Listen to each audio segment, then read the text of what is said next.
Dangote refinery holds sales. In entertainment, police detain late singer Mohbad's brother over death allegations.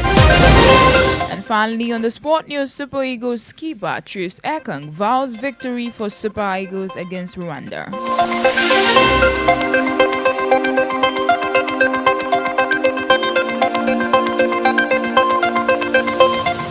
Welcome once again to the news. I am Timitokwe Dada. Now the news in detail. The federal government has blamed the suspended Rivers State Governor Siminalayi Fubara for the declaration of a state of emergency in the state. Attorney General of the Federation and Minister of Justice Lateef Fagbemi accused Fubara of fueling the destruction of oil pipelines by suspected militants, saying the governor indirectly encouraged them. According to Fagbemi, Fubara's actions telegraphed the militants, giving them the green light to vandalize oil pipelines. These accusations comes after President Tinubu declared a state of emergency in Rivers, citing security reports that Fubara failed to act against those involved in pipeline vandalism. Also in the news this afternoon, former governor of Kaduna State Nasir El-Rufai has strongly criticized President Tinubu's decision to suspend Governor Fubara of Rivers State and other elected officials. In a statement, El-Rufai described the move as wanton aggression against democratic tenets and the rule of law.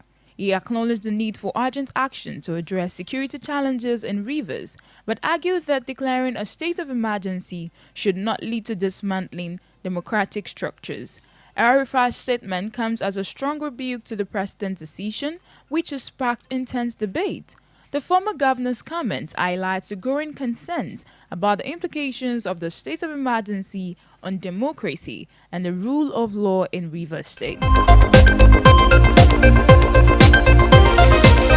Still on the national news, Senator Natasha Akpoti-Uduaghan has dismissed the ongoing recall process initiated by some of her constituents in Kogi Central, saying she's not bothered about the attempts to remove her from the Senate.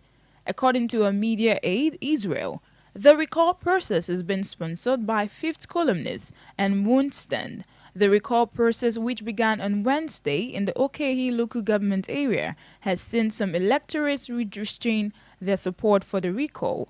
One of the electorates, Nora Ibrahim, cited growing dissatisfaction with Akpoti-Uduaghan's performance, particularly in addressing key issues like poverty, infrastructure, and education.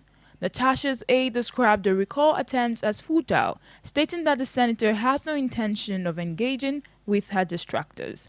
The recall process comes amid Akpoti-Uduaghan's 6-month suspension from the Senate, which was met with controversy and criticism from various quarters.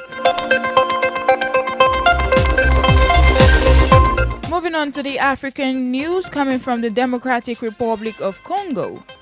The Democratic Republic of Congo's President Felix Tshisekedi and Rwanda's President Paul Kagame have called for an immediate ceasefire in eastern DR Congo.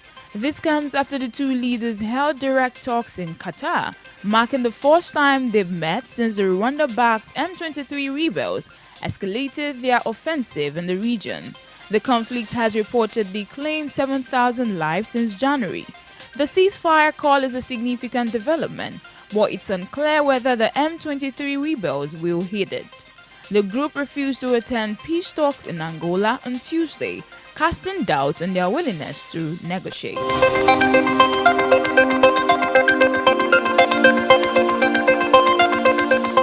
Moving on to the foreign scene coming from Israel. Israel has extended its operations in Gaza, following a wave of deadly airstrikes that killed over 430 people in 2 days, according to the Hamas-run health ministry. The Israel Defense Forces confirmed the troops have moved into Netzarim corridor, which divides the north and south of the Gaza Strip. The renewed assault on Gaza marks the end of the fragile ceasefire deal that had been in place since January. The situation has escalated rapidly, with the IDF launching targeted ground activities in Gaza. The Israeli Foreign Ministry has denied responsibility for the explosion, promising to launch an investigation. As tensions continue to rise, concerns are growing about the humanitarian impact of the conflict on civilians in Gaza.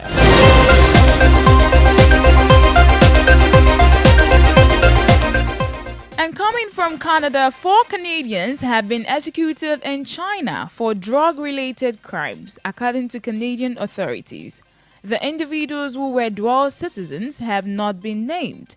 Canada's Foreign Minister, Melanie Joly, confirmed the executions which took place earlier this year. The Chinese embassy in Canada has defended the executions, stating that there was solid and sufficient evidence of the individuals' crimes. The embassy also urged Canada to respect China's judicial sovereignty.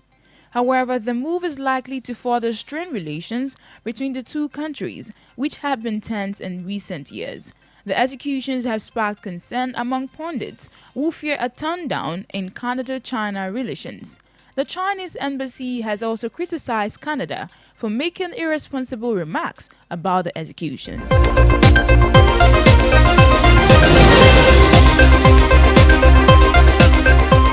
Moving on to the business report, the Dangote Petroleum Refinery has temporarily suspended the sale of petroleum products in Naira. The move comes after talks between the refinery and the Nigerian National Petroleum Company Limited broke down. In a statement, the Dangote Group described the suspension as temporary, citing a mismatch between sale proceeds and crude oil purchase obligations denominated in US dollars.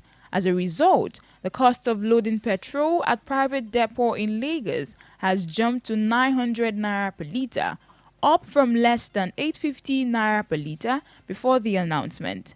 Industry experts warn that a halt in naira sales by the Dangote refinery could put pressure on the foreign exchange market.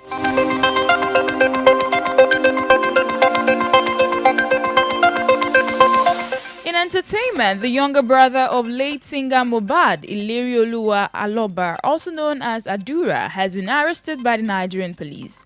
Adura was taken away on Wednesday alongside his friend Ibrahim Koleosho, aka King White, after attending a court proceeding at the Magistrate Court in Ogba, Lagos. The arrest is reportedly connected to a petition filed by actor Yomi Fabiyi, alleging that Adura claimed to have video evidence of Mohbad's death. This development comes after Mohbad's mother, Abosede, clashed with Yomi Fabiyi during a press briefing in January over the allegations. Adura's arrest has raised concerns among Mohbad's fans and family members. The circumstances surrounding Mohbad's death are still unclear, and the police are yet to disclose the reasons behind Adura's arrest. The case is ongoing, and further updates are expected in the coming days. Finally, in sport news, Nigeria's Super Eagles captain William Troost Ekong has vowed to secure a crucial victory against Rwanda in Friday's World Cup qualifier. The match will take place at the Amahoro Stadium in Kigali.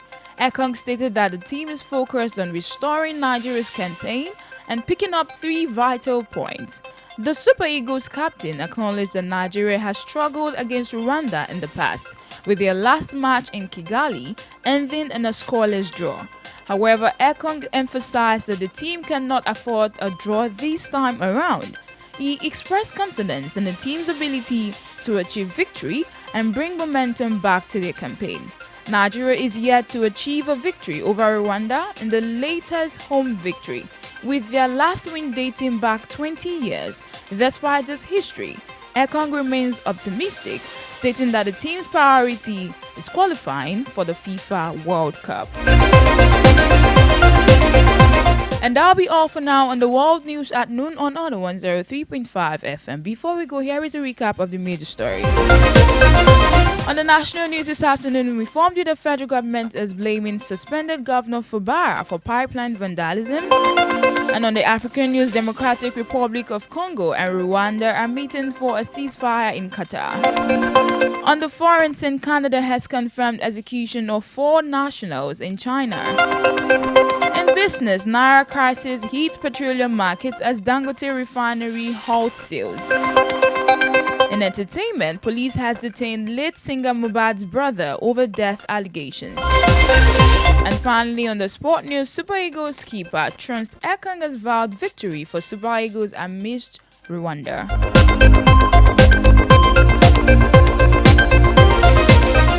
For Eyewitness Report news mentions and news commercials, contact the Honor FM newsroom at 0817-675-5555 or 0913-600-1035. You can also visit our website at www.honorfm1035.net for more information. The news was compiled by Adedamola Saka. I am Temi Tokwadada. Thanks for listening. And that was